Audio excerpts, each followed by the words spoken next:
మాట్లాడి ఏం చెప్పారు జగన్ గారు? ఏం జరిగింది? శుభ్రంగా మంచి మీటింగ్ చెప్పారు, జాగ్రత్తగా పనిచేసుకోండి అని చెప్పారు, తొందరగా కమిటీలు పూర్తి చేయమని చెప్పారు. గ్రామస్థాయి నుంచి ఎవరైతే ఇప్పుడు నియోజకవర్గ ఇన్ఛార్జీలుగా మీకు బాధ్యతలు అప్పచెప్పి మీకు హోదా ఇచ్చి పార్టీ కోసం పనిచేయమంటే మీరు హుషారుగా అయితే పనిచేస్తున్నారు. అలా కాకుండా మీకు ఏ హోదా ఇవ్వకుండా మీరు పనిచేయండి తర్వాత చూద్దామంటే మీ మనసు ఎలా ఇబ్బందిగా ఉంటుందో, అలాగే గ్రామస్థాయిలో కార్యకర్తలకు కూడా మీరు ఏ హోదా ఇవ్వకపోతే కనుక రోజు పార్టీ కార్యక్రమాలకి వాడుకొని హోదాలు ఇవ్వకపోతే బాగోదు. కాబట్టి మీరు కూడా ఆలోచించండి. తొందరగా మనకి నవంబర్ మాసాంతంలోపు ఎట్టి పరిస్థితుల్లో మనకి గ్రామ స్థాయిలో స్ట్రక్చర్ బిల్డప్ అవ్వాలి. ప్రతి ఒక్కరికి పనిచేసే ప్రతి ఒక్కరికి బాధ్యతలు ఇవ్వండి. తద్వారా ఆటోమేటిక్గా మీకు గొప్ప సైన్యం తయారవుతుంది, వేల మంది సైన్యం అవుతారు మీకు. కాబట్టి తొందరగా పార్టీ స్ట్రక్చర్ పూర్తి చేయండి అని చెప్పారు. డిజిటల్ బుక్ ఒకటి లాంచ్ చేశారు అంటే దాని గురించి అంటే మీకు చెప్పిన సమాచారం? దాని గురించి కార్యకర్తల కోసం డిజిటల్ బుక్ అనేది, అదే కార్యకర్తలకు ఒక శ్రీరామ రక్ష డిజిటల్ బుక్ అనేది. అంటే శ్రీరామ రక్ష అని పెడితే మళ్ళీ బీజేపీ కూడా ఇంకోడో మతం గీతం అంటారు కాబట్టి చెప్తాం. మనందరం సాంప్రదాయబద్ధంగా మనం నమ్మేది శ్రీరామ రక్ష అంటే ఏంటి, ఎళ్ళవేళ మనం నిశ్చింతగా ఉండటానికి ఆ నామాన్ని జపిస్తాం శ్రీరామ రక్ష అని. ఆ డిజిటల్ బుక్ అనేది వైఎస్ఆర్ కాంగ్రెస్ పార్టీ వాళ్ళందరికీ కూడా ఒక శ్రీరామ రక్ష లాంటిది. అంటే ఎవరైతే ఇవాళ గడిచిన సంవత్సరంన్నర కాలంగా వైఎస్ఆర్ కాంగ్రెస్ పార్టీ కార్యకర్తల్ని వేధిస్తున్నారో, వాళ్ళ ఆస్తులు ధ్వంసం చేస్తున్నారో, వాళ్ళ ఇల్లు ధ్వంసం చేస్తున్నారో, వాళ్ళని భౌతికంగా దాడులు చేస్తున్నారో, హింసిస్తున్నారో, హత్యాయత్నాలు చేస్తున్నారో, ఇలాంటివన్నీ కూడా ఫోటోలతో సహా అప్లోడ్ చేయటం. అలాగే ఏ అధికారులు అయితే తమ పట్ల అమానుషంగా ప్రవర్తిస్తున్నారో, ఏ అధికారులు అయితే తమకు అన్యాయం చేస్తున్నారో, జరిగిన అన్యాయం ఏంటి, ఇలాంటివన్నీ కూడా అప్లోడ్ చేయండి. ఖచ్చితంగా అప్లోడ్లో సర్వర్లో అవన్నీ కూడా రిజిస్టర్ అయి ఉంటాయి, రికార్డ్ అయ్యి ఉంటాయి.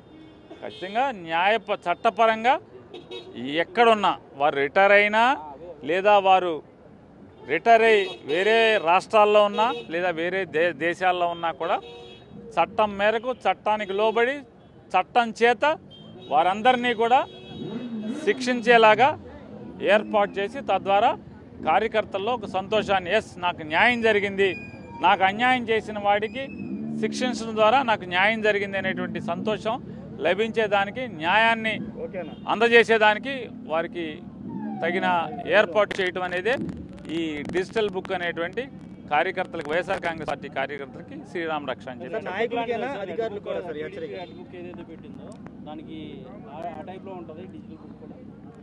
జగన్మోహన్ రెడ్డి గారి జీవితంలో వైఎస్ఆర్ కాంగ్రెస్ పార్టీ పందాలో ఒకరిని కాపీ కొట్టడం అనేది మా చరిత్రలో లేదు. ఎవరిని కాపీ కొట్టే పరిస్థితి లేదు. భౌతిక దాడులు చేయటం, మర్డర్లు చేయటం, హింసించడం ఇట్లాంటివి ఉండవు.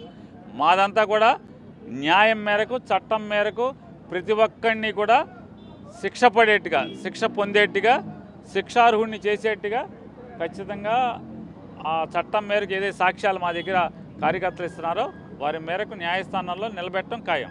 రాజకీయ నాయకులు లేదు, డిస్క్వాలిఫై చేస్తామంటూ కూడా కూటమి నేతలు చెప్తున్నారు. ఈ తెలుగుదేశం పార్టీ అంటే రామారావు బొమ్మ పెట్టి గెలిచినటువంటి ప్రతి ఒక్కరిని నేను ప్రశ్నిస్తున్నా. 89 నుంచి 94 దాకా నందమూరి తారక రామారావు గారు 4 సంవత్సరాల 9 మాసాలు అసెంబ్లీ మొహం చూడలా, అసెంబ్లీ మెట్లెక్కల.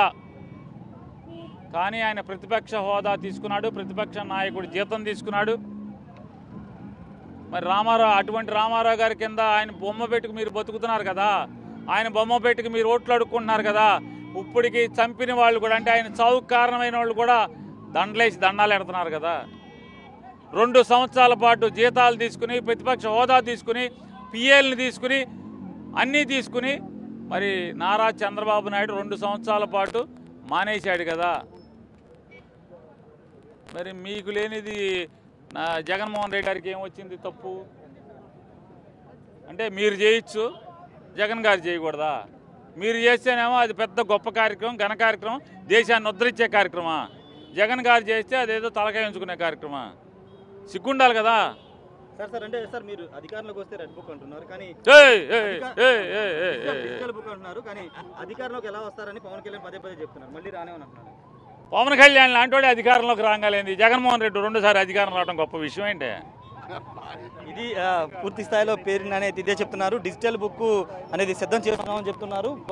పూర్తి స్థాయిలో ఎవరైతే ఇప్పుడు ఈ 5 ఏళ్లలో ప్రజల్ని ముఖ్యంగా గ్రామ స్థాయి నుండి మండల స్థాయి వరకు ఎవరైతే ప్రజల్ని ఇబ్బంది పెడతారో వాళ్ళ పేర్లు డిజిటల్ బుక్లో ఉంటాయి. వచ్చిన తర్వాత అధికారులకు వచ్చిన తర్వాత వాళ్ళు ఎక్కడికి వెళ్ళినా ఏ దేశం వెళ్ళినా తిరిగి తీసుకొస్తాము, చట్టపరంగా చర్యలు తీసుకుంటామని వైసీపీ నేతలు చెప్తున్నారు. కొంచెం సమావేశంలో జగన్ చాలా ఘాటుగానే చెప్పినట్టు తెలుస్తుంది. ప్రతి కార్యకర్తకి అండగా ఉండాల్సిన అవసరం ఉంది. ఇప్పుడు ఎవరైతే కేసులను ఎదుర్కొన్నారో, ఎవరైతే ఇబ్బందులు ఎదుర్కొన్నారో వాళ్ళందరి పేర్లు డిజిటల్ బుక్లో రాయండి.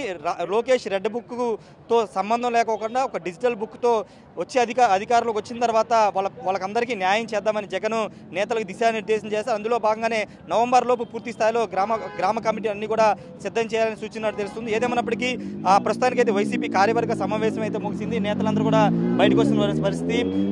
డిజిటల్ బుక్ అనేది ఇప్పుడు వైరల్గా మారిందని చెప్పాలి. ఎందుకంటే లోకేష్ రెడ్ బుక్తో ఇప్పుడు 5 ఏళ్లలో పాలన చేస్తుంటే వచ్చే 5 ఏళ్లలో పూర్తి స్థాయిలో 5 ఏళ్ళు ఎవరైతే ఇబ్బందులు ఎదుర్కొన్నారో వాళ్ళకి సంబంధించిన డిజిటల్ బుక్ అనేది తీసుకొస్తున్నామని చెప్తున్నారు. ఖచ్చితంగా డబల్ రియాక్షన్ ఉంటుందనేది వైసీపీ నేతలు చెప్తున్నారు. తప్పు చేసిన ఎవరిని వదిలిపెట్టేది లేదు, వాళ్ళ పేర్లన్నీ కూడా డిజిటల్ బుక్లో ఉంటాయని, దానికి సంబంధించినటువంటి ఒక వెబ్సైటు, ఫోన్ నెంబర్ కూడా ఇచ్చారు. దానికి ఎవరైనా బాధితులు ఎవరైనా నియోజకవర్గాల్లో కానీ, మండలాల్లో కానీ, జిల్లాల్లో కానీ ఇబ్బందులు ఎదుర్కొంటే నాయకుల వల్ల, అధికారుల వల్ల ఇబ్బందులు ఎదుర్కొంటే వాళ్ళు నేరుగా దాంట్లో డిజిటల్ బుక్లో పేరు నమోదు చేసుకోవచ్చు.